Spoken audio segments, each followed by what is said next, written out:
madaling salita, mamamatay na ba siya? Nagtatanong lang hindi ko sinabing mamatay na siya. Ang tanong ko, mamamatay na ba siya? Bakit? Kasi ganito pinatawag na daw niya lahat ng anak niya, yung 4. Ngunit 3 lang ang dumating kasi may ginagawa pa yung isa. May tinatrabaho pa. So yung 3 nandoon na. Ang sabi ni Sarah, hindi namin alam, pinatawag kami ng tatay namin kasi hindi namin alam kung sino sa aming magkakapatid ang tatanggap ng bato ni Darna. Kasi sa amin pa naman mga kababayan, di ba sabi ko nga sa inyo sa vlog ko or sa live ko nung nakaraang araw, si Digong, mamamatay na yan. Nag-aantay lang yan kung sino yung sasalo sa kanyang hiyas ng kalibugan. Ang sabi naman ni Sarah, hindi namin alam, magbato-bato pick na lang kami magkakapatid kung sino yung tatanggap ng bato ni Darna sa aming magkakapatid. Sino yung magmamana ng bato ni Darna.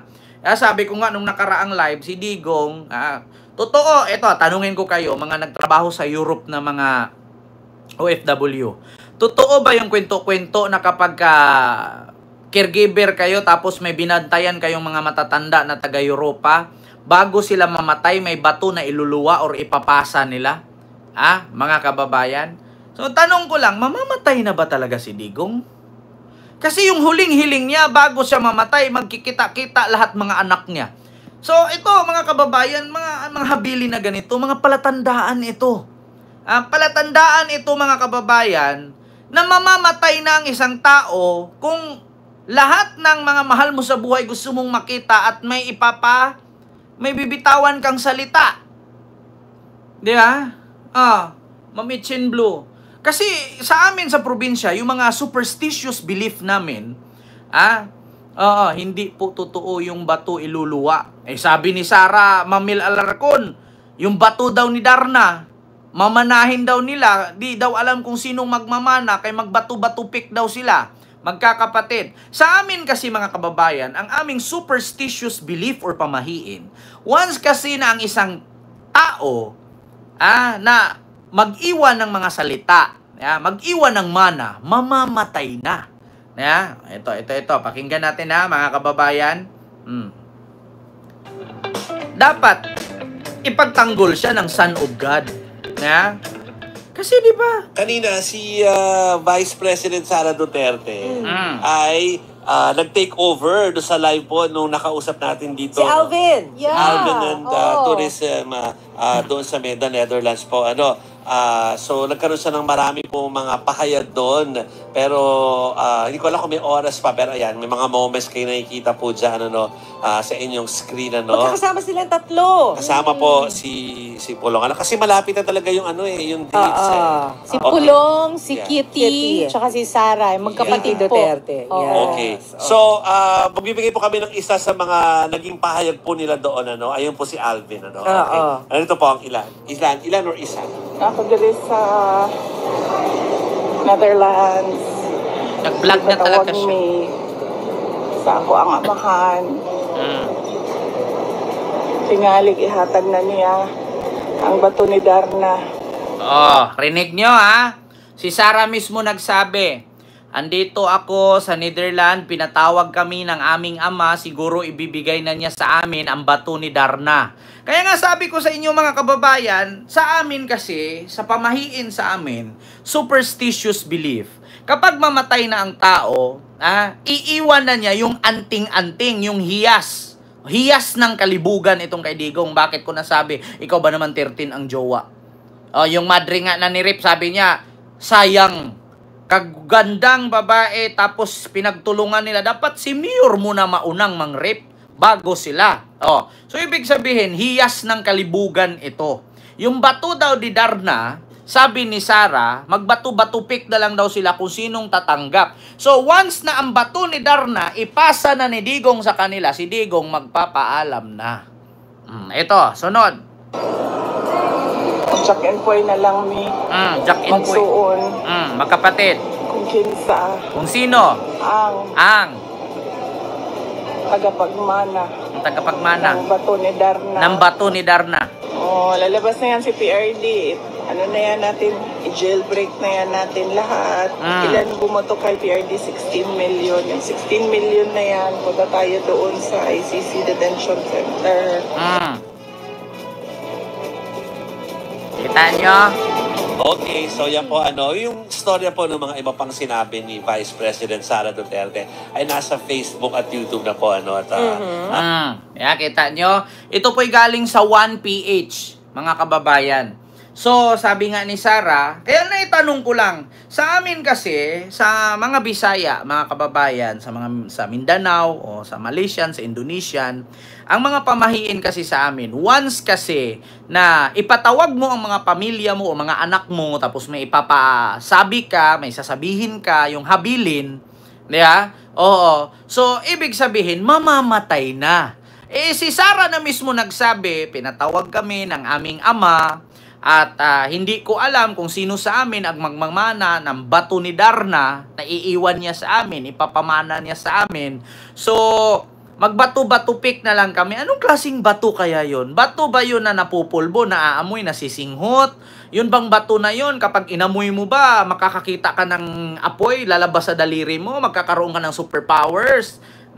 Anong bato ba yun? Bato ba yun na may halong fentanyl? Hindi ko alam mga kababayan. Sa amin kasi mga kababayan, ito, tanungin ko kayo mga kababayan. Totoo ba sa inyo, mga Bisaya dyan? Di ba sa mga Bisaya, ang ating mga pamahiin or kasabihan, di ba, mga superstitious, belief. Di ba kapag ang isang tao ay ipatawag mo ang iyong mga anak at meron kang ihabilin, ibig sabihin, di ba, mamamatay na? Di ba? Di ba, mga kababayan, paki-comment, yes or no? Tama ba ako? Kasi amin, Bisaya, naniniwala kami sa isang pamahiin na once ng isang tao ay meron kang habilin, meron kang ipatawag mo, mga anak mo, at meron kang ipapamana, ibig sabihin, mamamatay ka na. Daming nagsabing yes. Yes, yes, yes. Ayan ang pamahiin. Sa amin, maskin sa Batangas, tanungin ko kayo sa Batangas, di ba pag namatay sa inyo kung ano yung mga gamit na lagi niyang ginagamit, di ba sinasabay sa libing? Mga kababayan, totoo yan. Di ba sa atin, ganon? Sa probinsya, halimbawa, katulad nung lula ko, namatay.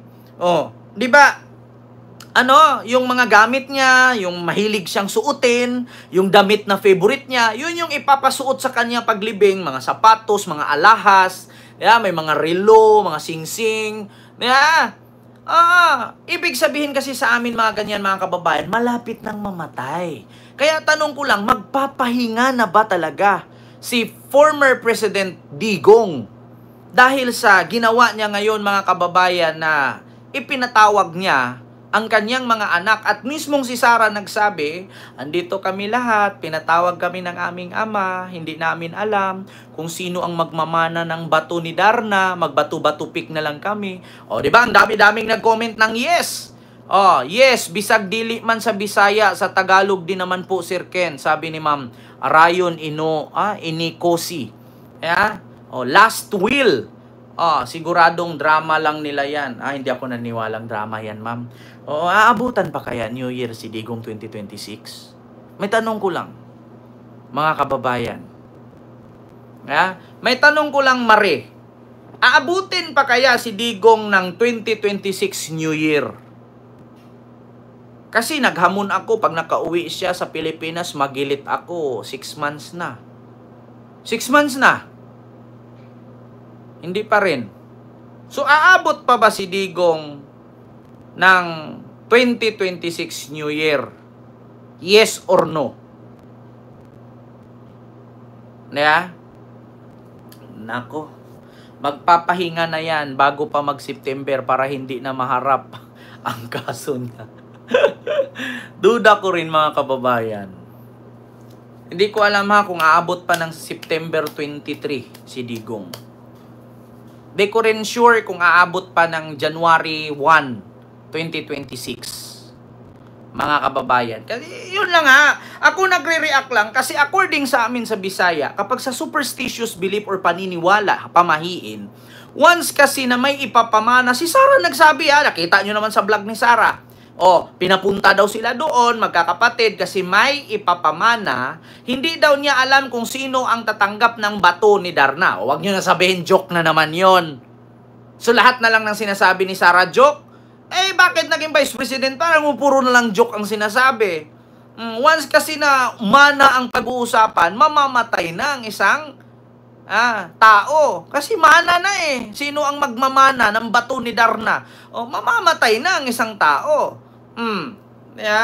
Sila ang nag-open yan. Tapos ngayon, ibabash ako ng DDS. Kasi na, sabi kong ganito, ganyan. Sabi ganun. Sila ang nagsabi eh.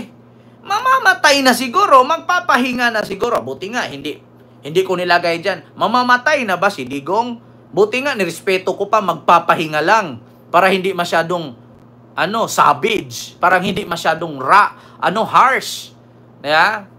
Para hindi masyadong masakit. Magpapahinga na ba talaga si Digong? Kasi mag-iiwan na ng mana, oh. Nako.